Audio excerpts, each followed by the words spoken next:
su amor y lealtad.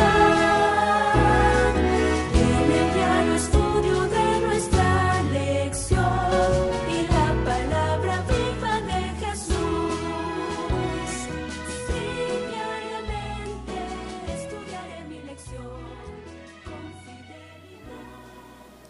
Bienvenidos y bienvenidas al estudio de la lección de la Escuela Sabática, que por la gracia de Dios en este día lunes, nuevamente el Señor nos da para que sea un alimento sólido para nuestra vida cristiana. Hoy me acompaña la hermana María Elena Sánchez, a quien le doy la bienvenida. Buenos días. Buenos días a todos nuestros hermanos que nos están sintonizando en este momento. Estamos muy contentos y muy agradecidos a Dios por todo lo que Él nos ha brindado. Hoy traemos algo muy interesante en esta mañana. Amén. Bueno, pues como siempre, vamos a orar antes de empezar. Hermana María Elena, ¿sí gusta orar? Sí, claro. Bendito y amoroso Padre, en este momento pedimos primeramente el perdón de nuestros pecados y venimos ante tu presencia, Señor, para que derrames de tu Santo Espíritu, Señor, para que podamos comprender la palabra que tienes para esta mañana. Acompáñanos y dirígenos y sé tú el que muestre, Señor, lo que quieres que nosotros aprendamos. Dirígenos en tu dulce nombre, lo pedimos todo. Amén. Amén. Hoy vamos a mirar el siguiente paso que da el ser humano cuando no oye la voz de Dios a través del don de profecía. Cuando pone a un lado la autoridad de Dios dada en la Biblia y el don profético. Nosotros vamos a mirar que como resultado de eso, pues se cumple aquello que dice la Escritura, que el pueblo cuando no tiene profecía se desenfrena.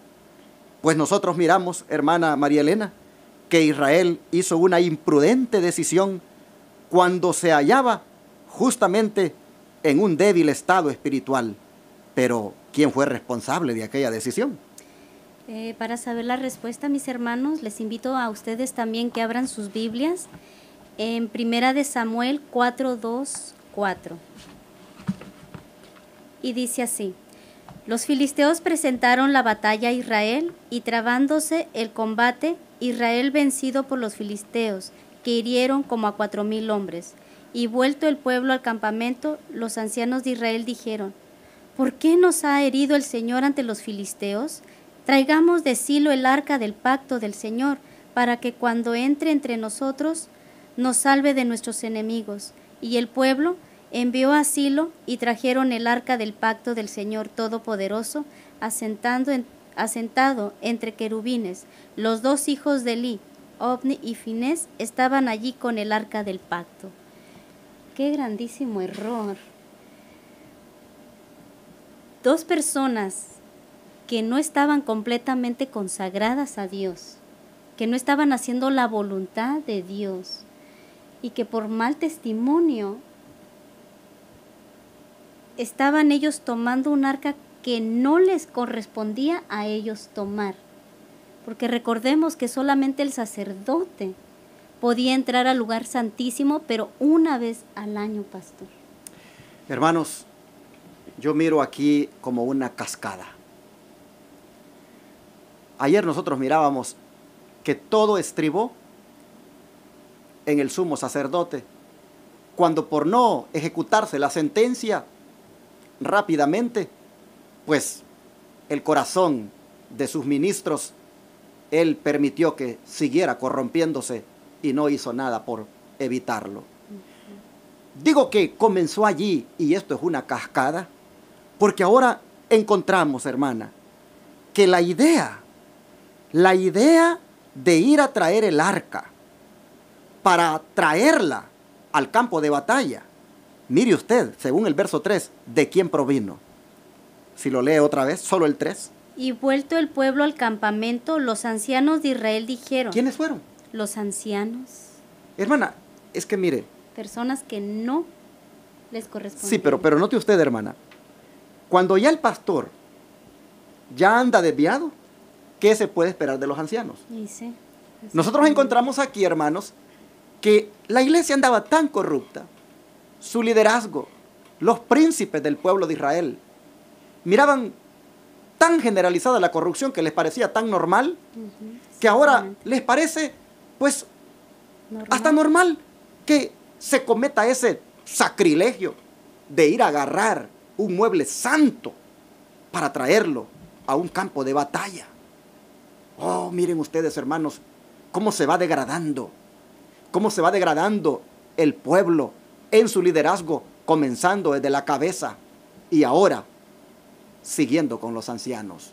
Exacto. Por eso yo digo que lo que pasa hoy en las iglesias es culpa del pastor y de los ancianos de la iglesia. Porque no hay ese valor, no hay ese carácter moral de parar las cosas que están mal.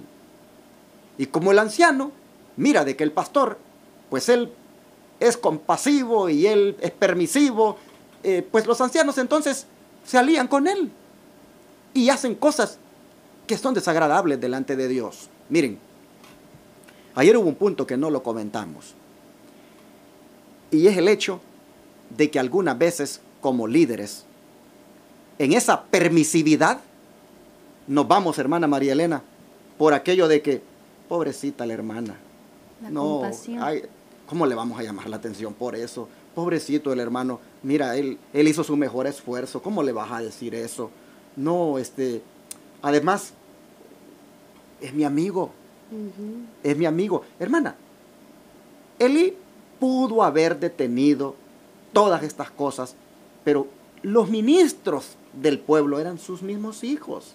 Y allí mire usted cómo el parentesco familiar hacía que se volviera él prácticamente, como decimos allá en mi país, alcahueta, en el sentido de que toleraba. Ujú. Y qué triste es cuando a veces como líderes también nos da eso de que es mi amigo, es mi amiga, es mi hermano, Tenemos es mi hermano. favoritismos, Exactamente. son Y entonces vamos favoritismos. dejando pasar. No es que es la hija del pastor, ¿cómo le voy a decir que pase así con esa falda corta?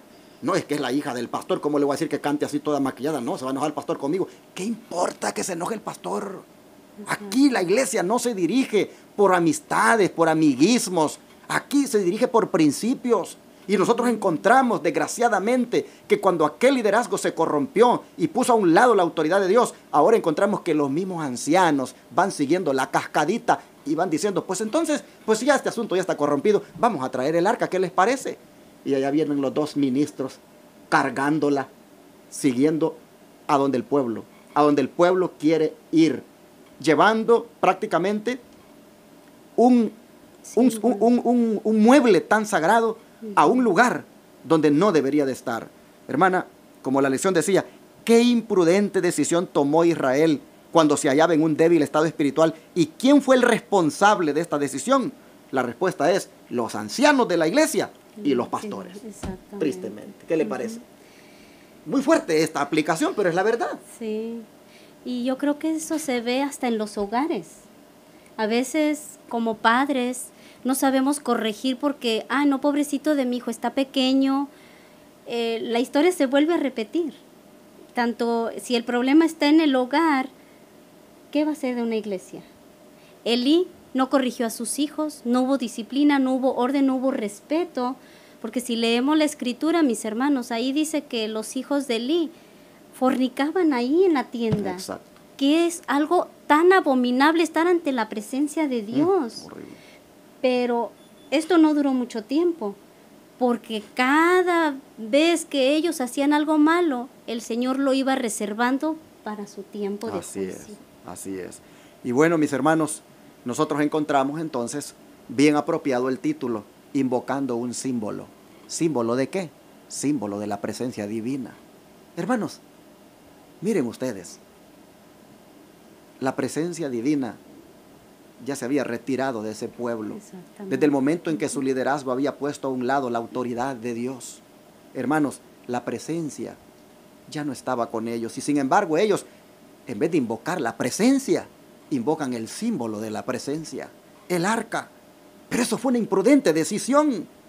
Pero lo hicieron porque ya se habían debilitado espiritualmente, debido a que, como decíamos ayer, habían puesto a un lado el don de profecía, hermanos, manifestado en Samuel.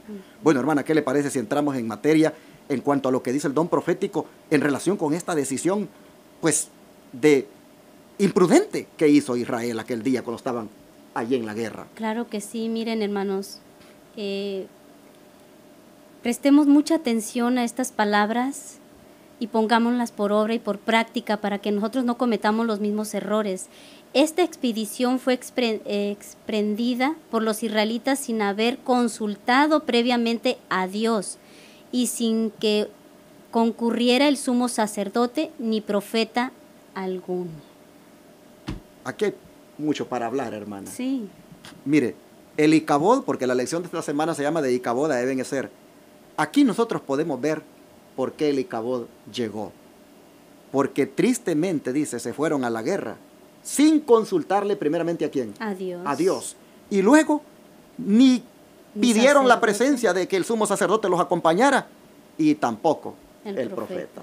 Por eso es que he estado recalcando desde ayer, cuando el liderazgo pone a un lado el don de profecía, cuando el liderazgo no consulta el espíritu de profecía, oh hermanos, tarde o temprano va a sufrir las consecuencias con ese pueblo que lidera. Y ojo, hermanito, ojo, tú que estás en una iglesia del Israel moderno, si tu pastor no predica la ley y el testimonio con la Biblia y el espíritu de profecía, ten cuidado, no estás en el mejor lugar, no está garantizado tu puesto allí, tu vida espiritual, por el hecho de que se está dejando a un lado la autoridad divina. Mira, aquí nosotros encontramos que se están haciendo decisiones imprudentes, como es la de pedir que sea llevado el arca allí a ese campo de batalla, pero una decisión que no es consultada ni con Dios, ni mucho menos con el profeta de Israel. Qué lamentable. El don de profecía dice que fue una expedición que se hizo sin consultar. Para Dios. Es algo tristemente lamentable que sigue ocurriendo en nuestros días. Fíjense, hermanos, que después que llegaron, fueron derrotados primero, regresaron, toman el arca y miren lo que dice la nota del Espíritu de Profecía de Patriarcas y Profetas, la página 631. La nación estaba ya madura para los castigos de Dios y sin embargo no podía ver ni comprender que sus propios pecados habían sido la causa de ese terrible desastre. Pero hermana, mire, otra vez, es que es lo que...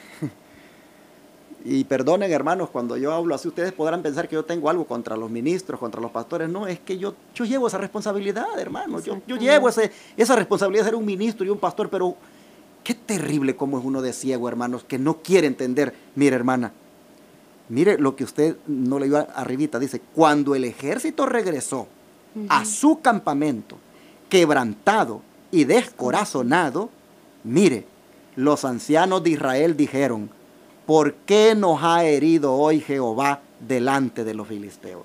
¿A quién le están echando la culpa de su derrota? A Dios. A Dios. A Dios. ¿Cómo es posible que has dejado a un lado la autoridad divina? ¿Cómo es posible que como ministro estés liderando una iglesia donde hayas dejado a un lado la autoridad de Dios revelada en el espíritu de profecía, en la Biblia y en el espíritu de profecía? ¿Cómo es posible que después vengas y le reclames a Dios de las cosas que te pasan con tu iglesia? Mira, los ancianos habían sufrido una tremenda derrota por los filisteos. Bueno, no sé por aquí, pero por aquí leí que habían muerto miles. A ver si está por acá el texto, no me recuerdo cuántos miles fueron. Dice que trabándose en combate, dice el versículo 2, trabándose en combate, Israel fue vencido delante de los filisteos, los cuales hirieron en la batalla en el campo como 4,000 hombres. Y fue cuando volvieron al pueblo, dice, al campamento, cuando volvió el pueblo al campamento, que los ancianos de Israel dijeron, ¿y por qué nos ha herido Dios? Mire, hermana, cómo es de ciego uno. Uno le reclama a Dios de las cosas que le pasan. Exacto. Y muchas veces uno mismo ha dejado a Dios a un lado. Y lo que pasa que son consecuencias de malas decisiones, malas acciones, malas palabras. Jesús mencionó en Mateo, dice que con la vara que midas serás medido. ¿Qué estaba pasando con el pueblo? Estaba siendo medido, estaba en una balanza. Qué tremendo, dice que le reclamaban al Señor de por qué los habían derrotado a los filisteos Y dice que no se daban cuenta y no podían comprender que esos pecados que ellos mismos habían estado cometiendo eran la causa de aquel terrible desastre. La muerte de 4,000 de ellos, hermanos, era el resultado de haber dejado a Dios a un lado. Así que vemos nosotros entonces que es a raíz de esto que le da de reclamar a Dios, de hacer responsable a Dios de lo que les ha pasado. Bueno, sigue diciendo el don de profético, hermana, en la Season of the Times ahora, el 22 de diciembre de 1881, sigue diciendo qué es lo que ellos hacen ahora en vez de reconocer el pecado.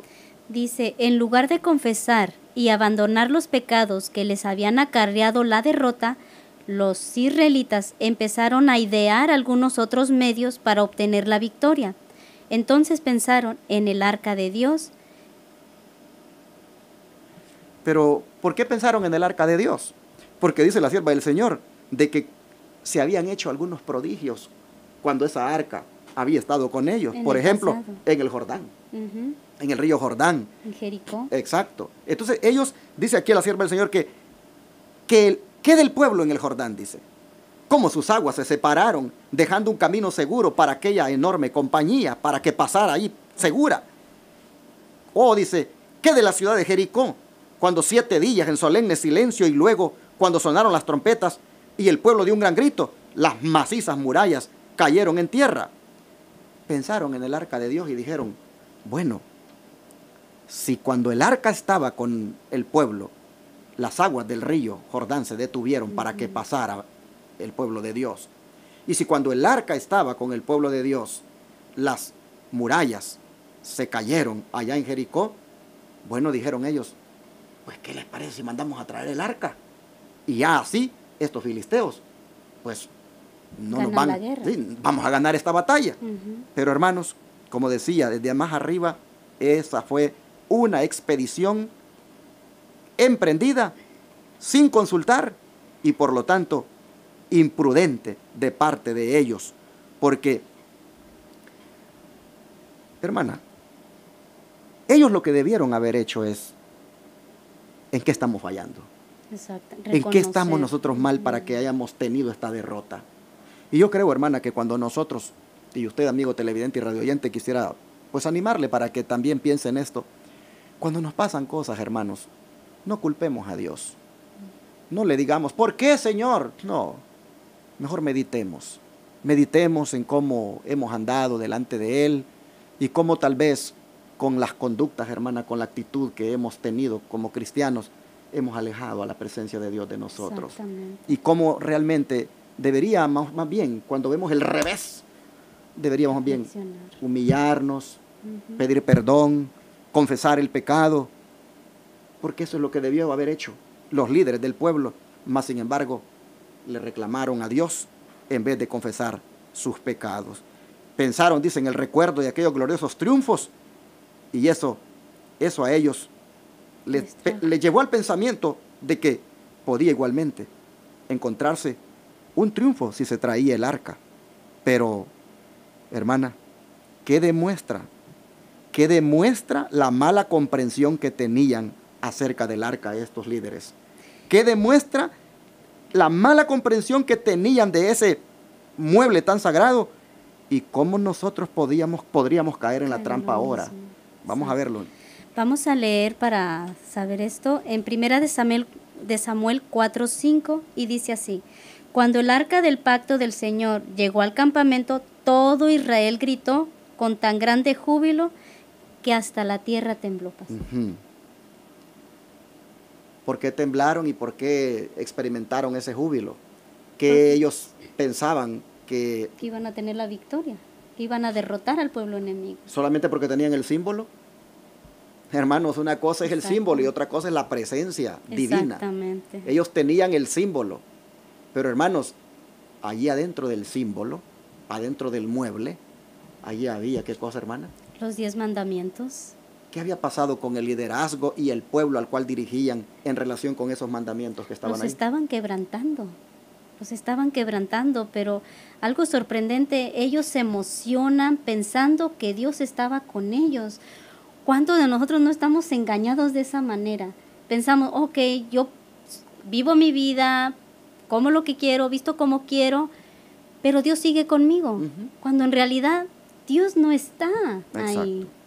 Bueno, hermana, creo que el don profético nos dice mejor realmente cuán engañados estaban con el hecho de creer de que porque tenían el símbolo, ellos ya la tenían hecha, como dicen.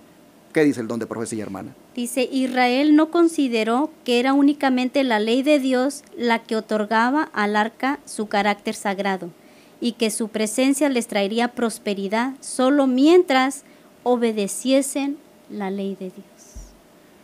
Yo aquí quisiera animar a los hermanos pentecostales, bautistas, metodistas, católicos y de cualquier religión que sea. Quisiera animarles, hermanos, a que pongamos nuestra mirada en Jesucristo y en su santa ley. Amén. Y que veamos si realmente la estamos obedeciendo, si realmente estamos, hermanos, practicando esos mandamientos que componen la ley de Dios. Porque lo que le daba el carácter sagrado al arca era, hermanos, la ley de Dios que había adentro y la obediencia a ella. Amén, así es. Eso era lo que le daba el carácter sagrado. Tú puedes tener el arca contigo. Tú puedes tener los 10 mandamientos en la pared de tu casa. Tú puedes tener los 10 mandamientos en la puerta.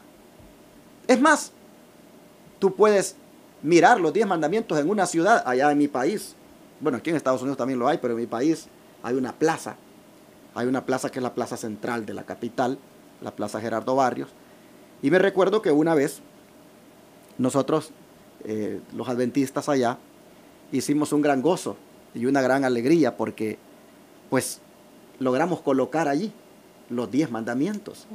Y han pasado muchos alcaldes allí sobre la ciudad de San Salvador, sobre la capital, y por la gracia de Dios, aunque han habido políticas de algunos alcaldes de querer eliminar símbolos que pues como que hagan ver de que favorecen algún sector o alguna clase social, símbolos religiosos, aunque ha habido a veces ese tipo de movimientos o tendencias, pues todavía esos 10 mandamientos se conservan. Es más, se ha remodelado la ciudad, se ha remodelado, perdón, el parque central allí, y se conservan. Y hace poco yo miraba que mi hermano me escribió y me dijo, le tuve que agradecer al alcalde, me dice, porque acaba de renovar la plaza, me dice, ya quedó muy bonita, pero le tuve que agradecer personalmente cuando estaba inaugurando la plaza, porque dejó, me dice, los mandamientos allí.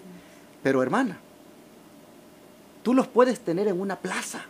Y no practicar. Si tú no obedeces esos 10 mandamientos, eso no significa nada que estén en la plaza. Tú los puedes tener en la pared. Amigo bautista, amigo metodista, amigo pentecostal. Oh, el pueblo fracasó porque andaba en desobediencia a la ley de Dios. Gritó de júbilo porque tenían el arca, pero desobedeciendo lo que estaba dentro del arca. ¿Cuánto deberíamos nosotros, amables televidentes y radio oyentes, poner nuestra mirada en la santa ley de Dios y ver que la obediencia a ella trae bendición? Y mirar que allí hay un mandamiento que dice que hay que guardar el sábado. Y que tal vez tu iglesia, amigo pentecostal, amigo bautista, amigo metodista, amigo católico, tal vez tu iglesia, por su liderazgo, no le ha dado importancia a eso. Pero en esa ley de Dios dice que el Señor demanda que guardemos el sábado, que lo dediquemos a Él, que lo apartemos para Él. Oh, si tan siquiera la cristiandad, si tan siquiera las iglesias de hoy en día pusieran la mirada en Jesús primeramente y luego en su santa ley y se pusieran a obedecerla, ¿cuánto traería de bendición? Nosotros encontramos aquí, hermana María Elena, que lo que le daba carácter sagrado al arca era la ley de Dios, pero la obediencia a ella era lo que traía prosperidad. No era por el hecho de tenerla allí.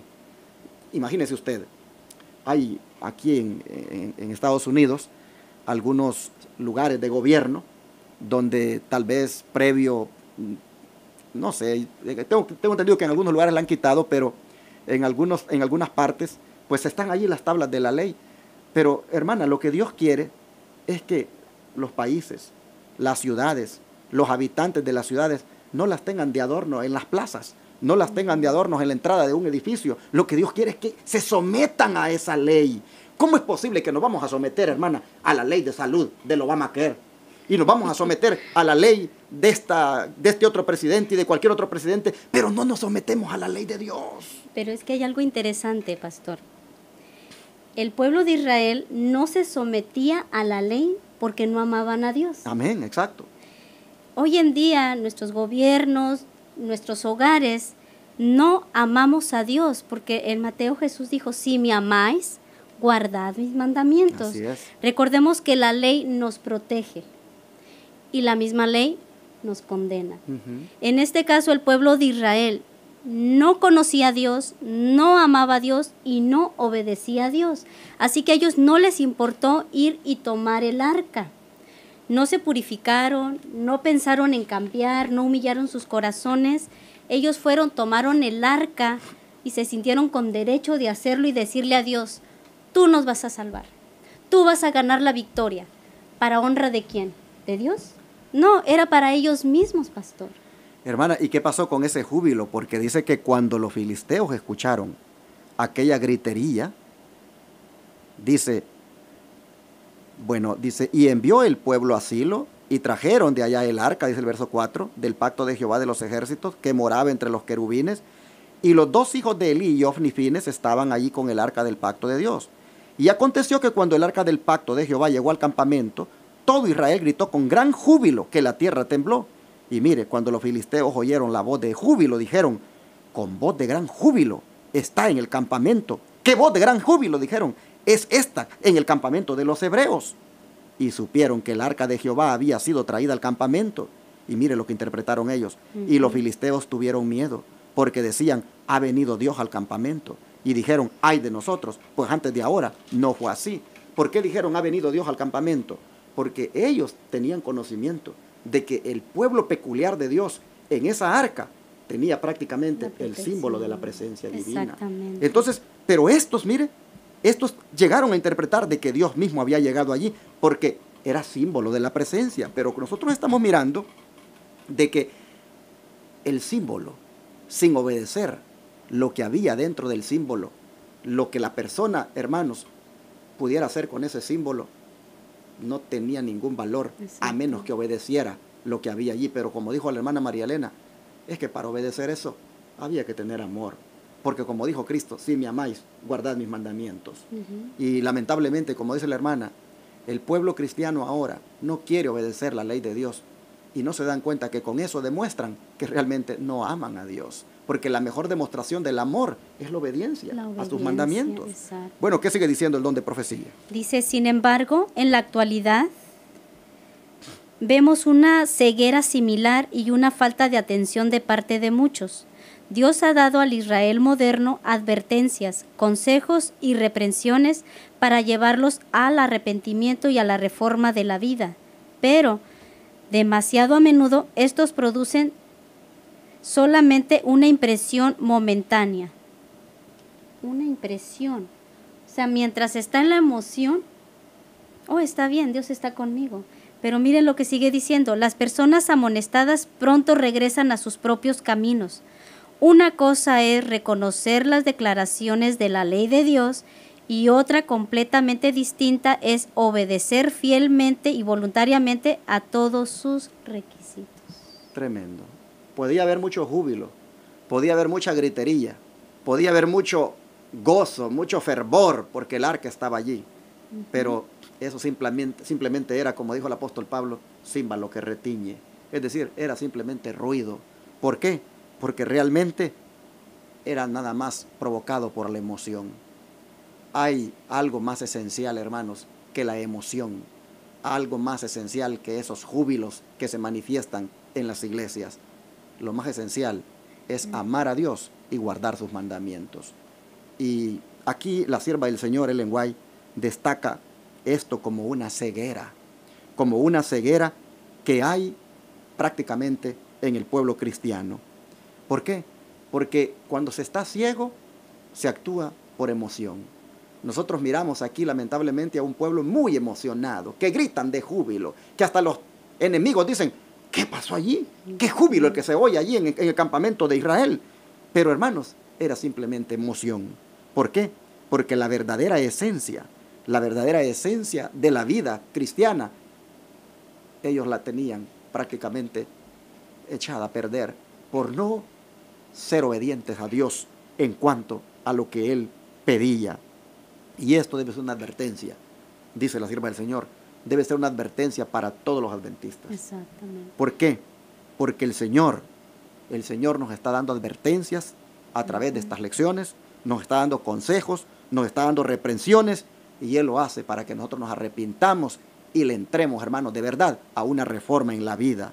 Sin embargo, ¿cuántas veces, hermana, se dice en el Israel moderno, vamos a tener una campaña con el evangelista tal, vamos a tener una semana de oración con el predicador invitado tal, y aparentemente la iglesia como que allí llega emocionada porque hay un líder, porque hay un predicador que no han oído, pero una vez se va el invitado, una vez se va ese evangelista, ese predicador. ¿Qué pasó con los hermanos? ¿Vuelven a llegar al culto? Regresan a sus mismos hábitos. Otra vez la iglesia está sola, otra vez la iglesia, unos poquitos nada más están allí. ¿Por qué? Porque el resto se movió por emoción, el júbilo le brotó por emoción, cuando realmente, hermanos, nosotros podemos ver aquí, según lo que dice esta sierva del Señor, eso, hermanos, es algo que solo lo hace el ciego. Hermanos, dice que la emoción, la impresión momentánea, hermanos, eso lamentablemente lo lleva a uno otra vez a los caminos en los que andaba.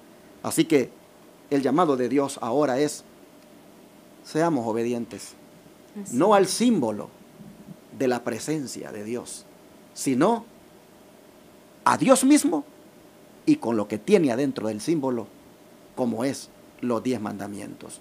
El Señor está, hermanos, según esta lección, buscando no que invoquemos el símbolo, sino que invoquemos la presencia de Dios en nuestra vida.